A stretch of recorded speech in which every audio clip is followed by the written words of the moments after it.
Hi, my name's Laura Barman, and I'm a homeschooling mom of 5 kids. This past school year, we did 5th grade, 3rd grade, 1st grade, K3, and I also had a 1-year-old.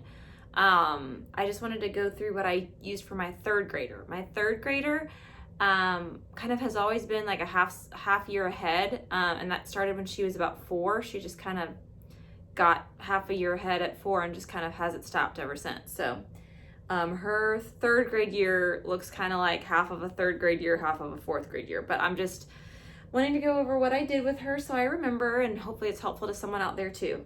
For language arts, I started with BJU Press, and if you've watched my other videos, we love Abeka and we use it for kindergarten, 1st grade, and 2nd grade. And I did try it for 3rd grade for grammar, and just kind of found it to be repetitive and my kids weren't loving it. So for 3rd grade, we tried BJU Press Language Arts, and I really liked how it alternated because it did like 1 unit of grammar and then 1 unit of writing, 1 unit of grammar, 1 unit of writing, instead of trying to do both at the same time. And we really like that. Sorry, I'm experimenting with lighting, so it's kind of funny in here. Anyways, all of that to say, in the fall, we finished BJU Press Language Arts Level 3. So then I had a 3rd grader technically who was done with the curriculum that I had bought for her. So I needed a filler before we started Essentials in 4th grade, which is a CC grammar curriculum. So I chose Fix It Grammar, and Fix It Grammar has their level 1 is called Nose Tree. And that's also great. I use that with my 5th grader now when she was in 4th grade. But I had these books on me, Town Mouse and the Country Mouse, which is level 2. And I just had them. So I was thinking, how different could Nose Tree be from this? I didn't want to buy the same thing over again. So anyways, we tried this with my 3rd grader and it was great. And she totally was able to do it. I don't think that it was really any different than Nose Tree. It was probably a little longer, but I think this is totally attainable for a 3rd grader, especially end of 3rd grade. It prepares them really, really well for Essentials. I loved it. I will be doing this again for 3rd grade. It was really easy. Basically, they just edit a sentence every single day. She did it in a semester, so she did 2 sentences a day. And then she would handwrite it at the bottom, correct it at the top. We would go over it together, and also use it as cursive, as like a cursive thing for her. So anyways, and then there's lessons along the way. They teach you parts of speech along the way. She had to look up things in the dictionary, so this was along with it, and we loved it. So that's all I'll say about that. I highly recommend it. It's just so simple and easy, and it's easy for them to do without your help. I probably helped her once a week, and we just kind of ran through all the sentences. And they recently redesigned it and made it a lot easier. So highly recommend that. Then we also finished that too early, and when she was just kind of not having enough to do, I was like searching for something to fill her time with. And I remembered I had downloaded The Good and the Beautiful Level 3, and I also kind of felt like she had some holes with poetry. So I just went through That Good and the Beautiful, which is a free download, and I downloaded all of their stories, which I think I have a binding machine. So, I mean, it probably made about 3 of these to download and print their stories. And she read those. This is the little poetry book, I Sat by the Sea. I also printed this off. It's way cuter if you buy it from them, but I mean, it was free other than printing. So I printed that, had her read all the poems in there. And then I went through the course book and I just like hand selected all of the just the lessons that I wanted her to do. So lessons on topics that we hadn't done yet. I really like leaned heavily on like writing and poetry, and we did that for probably 2 months. So and we did not complete it at all, but I felt like she learned a lot of fun stuff with that. Here's another just section that I had printed off. So that was just like, I don't know, a good filler. There's like some art appreciation, some geography. We liked it. We have never used Good and the Beautiful for our full language arts curriculum, but we do enjoy it as like filler. And this is a journal that she just wrote her journal entries in here. So that's all for language arts. For spelling, we did this really, really easy spelling workout level C. This is actually the teacher manual. I already threw away her student book. It was really straightforward. She could do it totally on her own. I didn't use this teacher manual at all. We just did a test at the end of the week, and it seemed like the words were like a good level of difficulty. They weren't too hard, weren't too easy. I really just appreciated how straightforward and independent that was. For math, we continued on with Math Mammoth, and like I said, she's kind of like a half semester ahead. So when she started as a third grader, she did the second part of level 3 for Math Mammoth, and then in the spring she did part 1 of level 4.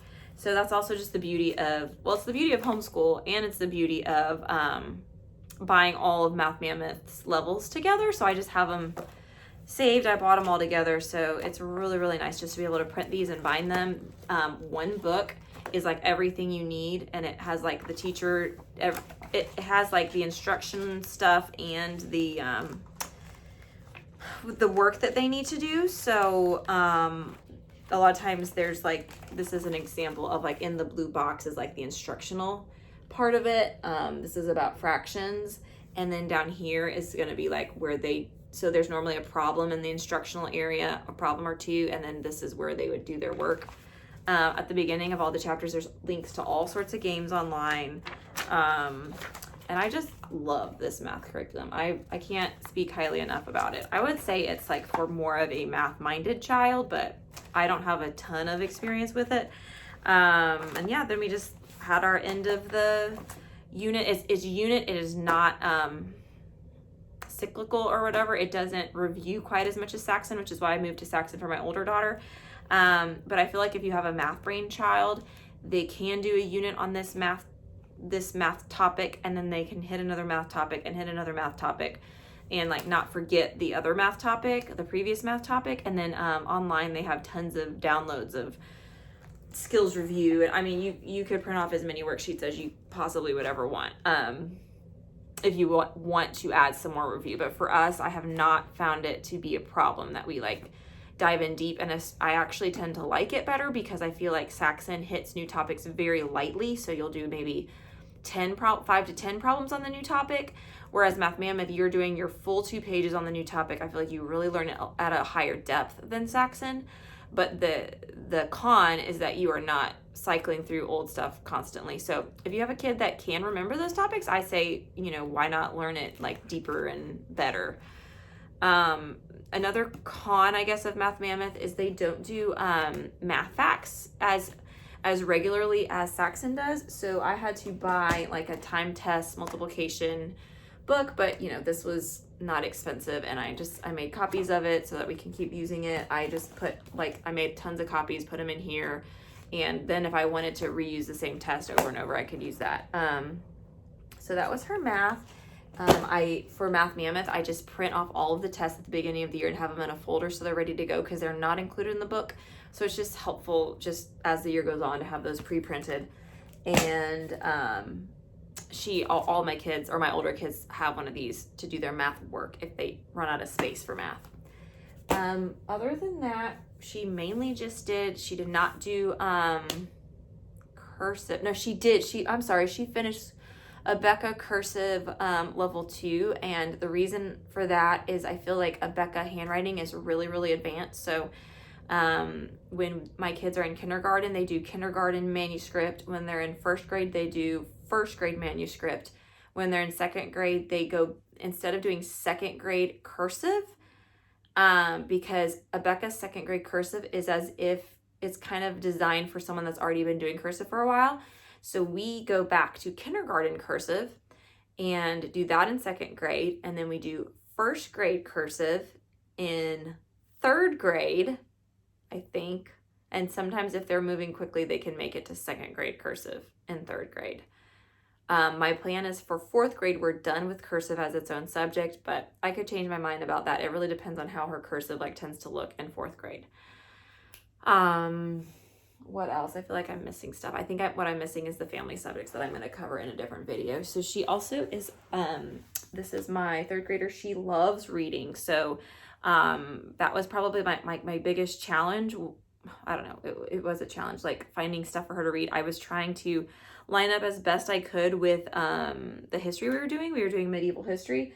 So some of these books are kind of with that in mind, we ended the year with ancient history from the previous year, and she had gotten really interested in Greek mythology. So she started the year reading these Greek mythology books, which I really, really like. And I'll tell you more about her in Greek mythology at the end of the video. But so she read this. We actually read most of this as a family. I think we might have finished this as a family. I think she went back and reread it.